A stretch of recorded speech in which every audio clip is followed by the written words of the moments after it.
Maxine Waters has introduced legislation called the Investor Protection Act of 2009. It is, simply put, the most logical piece of legislation I have seen in a long, long time.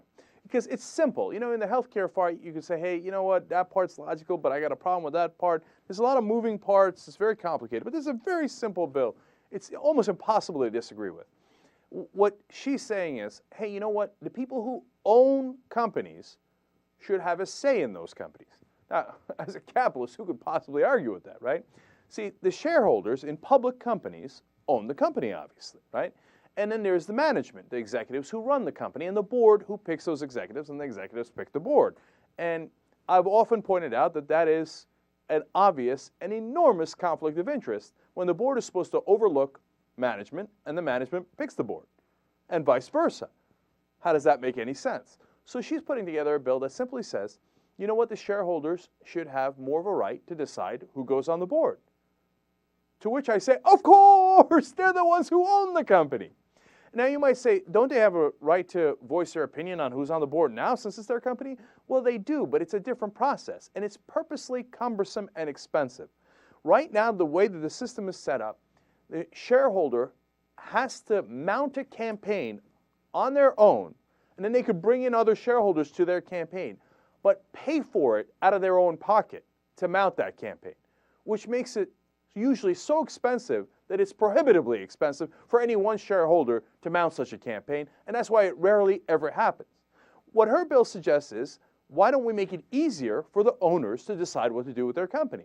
So if they set up a regular process in which the shareholders have input into the board, and then that process is paid for by the company, because ultimately it helps the company when the owners actually run it, right?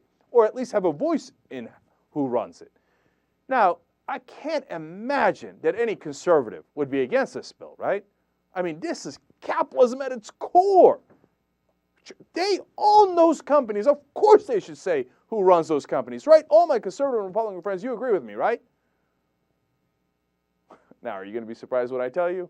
They are all against it. All the Republicans saying, oh no, this is an unacceptable bill. The owners should not have as easy a say in who runs their company as the managers who currently run it. And now look, it's in not 1% exaggeration. You go read it for yourself, okay? So now why would they do that? The reason they would do that is that the current managers are the ones who hire the lobbyists who pay the politicians.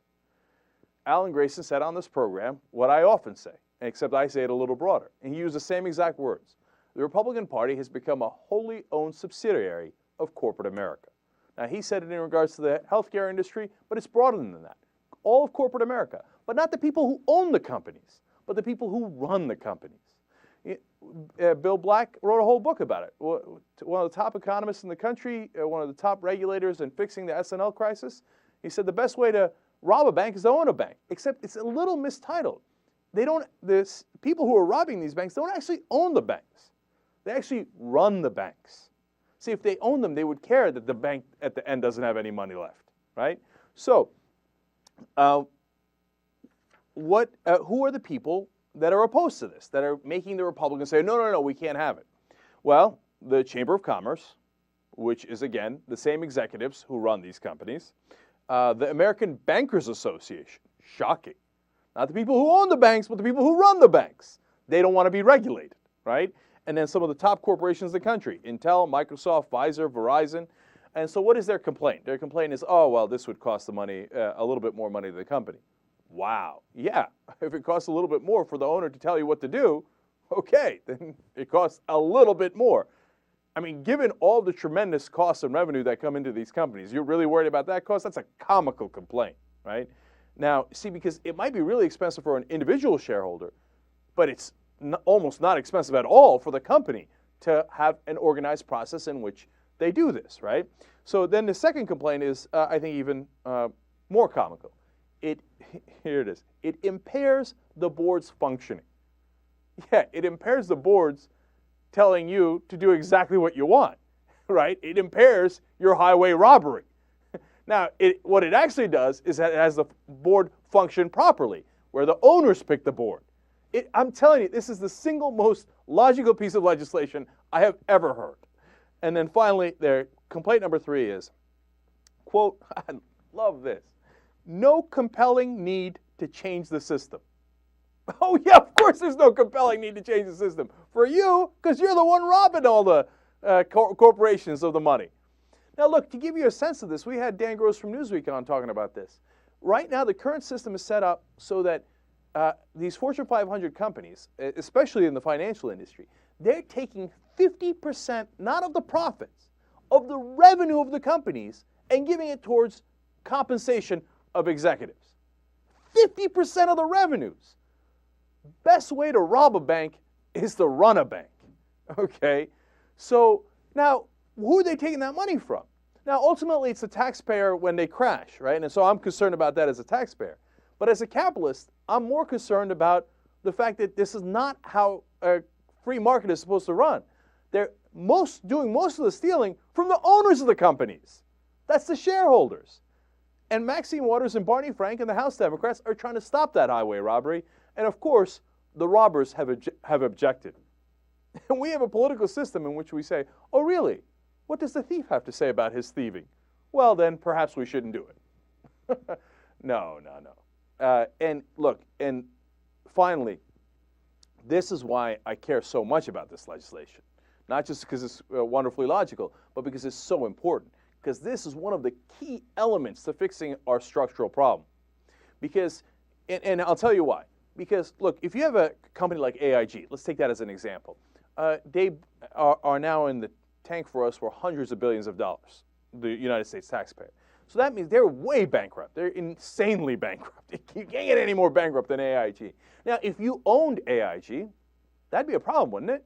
You lost all your money. Now, if the market functions properly and the government doesn't bail you out, et cetera, which was what happened to Lehman Brothers. They're bankrupt, they're gone, and nobody, and all the people who owned it are out of luck, right? Now, you don't want that. But if you run Lehman Brothers and you don't own Lehman Brothers, all you care about is your short-term profits that you're taking home. Compensation, bonus, salary, etc. Okay, so and then if at the end Lehman Brothers crashes, which it did, they don't really care. The top executives at Lehman already walked away with hundreds of millions of dollars apiece, overall billions of dollars. So the company crashed, who cares? See, this bill says the people who own the company have a say in who runs the company so that they have an incentive not to crash the company, not to kill the company, not to drain all the money out of the company and have it go under. This is absolutely critical to our capitalist system.